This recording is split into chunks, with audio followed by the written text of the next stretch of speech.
Okay, who says learning a language is hard? Learning a language is fun. Well, I'm not saying it's easy, but at least it's fun. You can brag about it, you can show it off to people, you can gossip with other people or your colleagues using the language you're studying. And, for some reason, language teachers are a lot nicer. It's all fun and games. Oh yeah, good times, good life. Until all of a sudden, your speaking comprehension needs to be tested.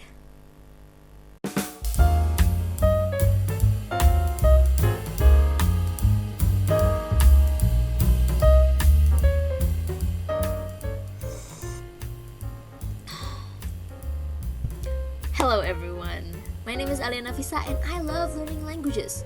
And oh boy have I experienced a countless amount of language tests, from placement tests to achievement tests. To be honest, I've never actually done any proficiency tests before, like IELTS and TOEFL, so I didn't put that on my list. But anyways, language testing. Wow. The purpose or the aim is simply just to determine someone's ability and knowledge to the language they're learning.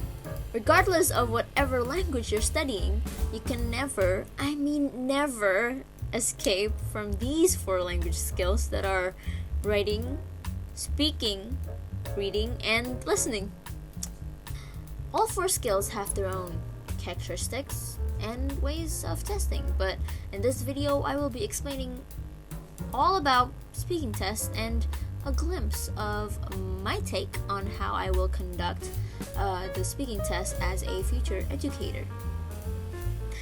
But before I leak my speaking test creation, I am going to give a brief explanation about speaking tests, just for a quick warm-up. Let's get started. What is speaking test?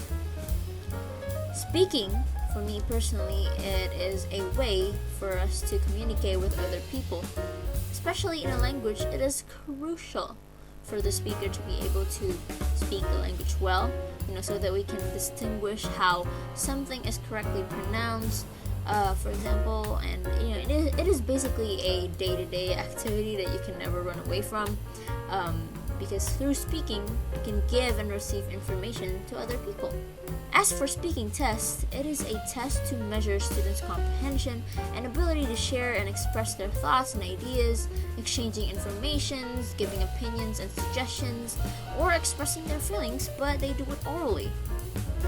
Well, there are many other forms of communication, for example, written form, which if you put it in a test, it is easier to design and score, and yes, to highlight it, speaking test is difficult to assess.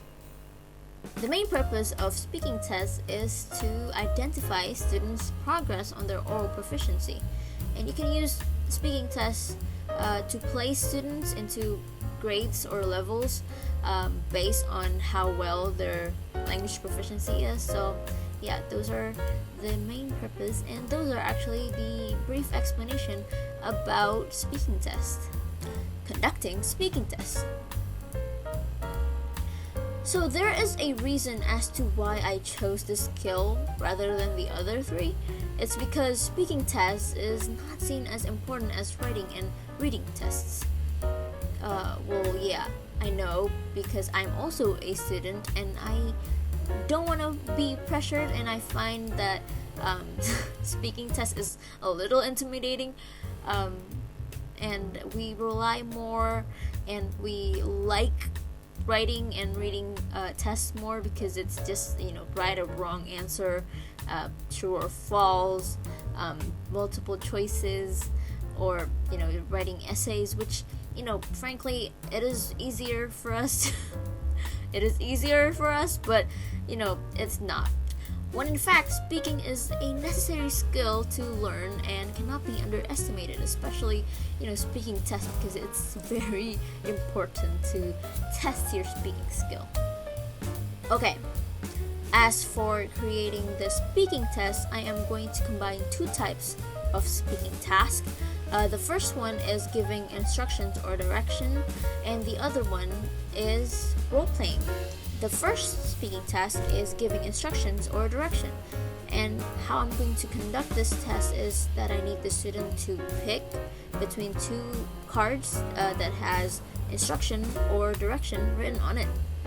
And if the student picks instruction, then they have to draw a paper from the instruction basket.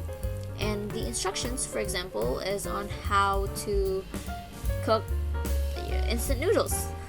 And if the student picks the direction card, they will be shown a map, and the assessor will ask them how to get to one or two places, or to this place, and so on. So that is for giving instructions and direction. So the second speaking task is role playing. I love role playing. It is a fun and exciting kind of activity, as it motivates students to think outside the box and have courage to act. And how I will conduct this test is that students will be handed two mini boxes filled with paper rolls again. One basket says people and the other basket says situations.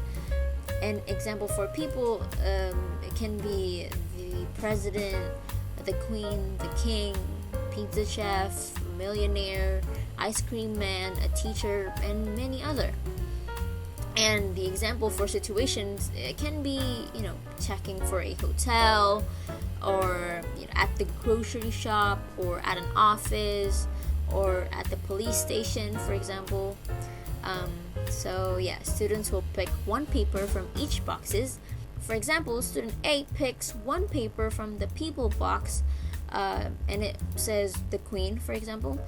And the student A will also need to draw another paper from the situation box.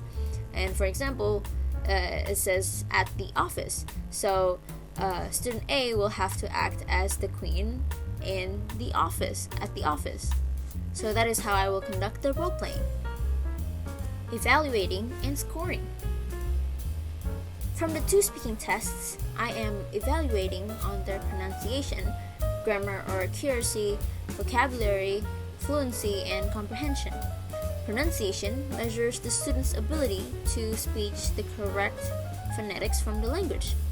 Grammar scores the sentence structure. It also scores the students as to whether they used multiple tenses or correct word orders. Vocabulary measures accuracy, quantity, and variety of vocabulary that the student used for the theme. Fluency measures how the students are comfortable to speak the language. And it also checks on the ease and pauses that the students do. Comprehension measures the understanding of students to do the task that is asked. As for scoring, since I have some points to evaluate, I can create a rubric. The rubric will be set by a standard. 1 is the lowest and 5 is the highest in terms of their proficiency. And each rate scale will also have their own descriptions. And the rubric will look a little something like this.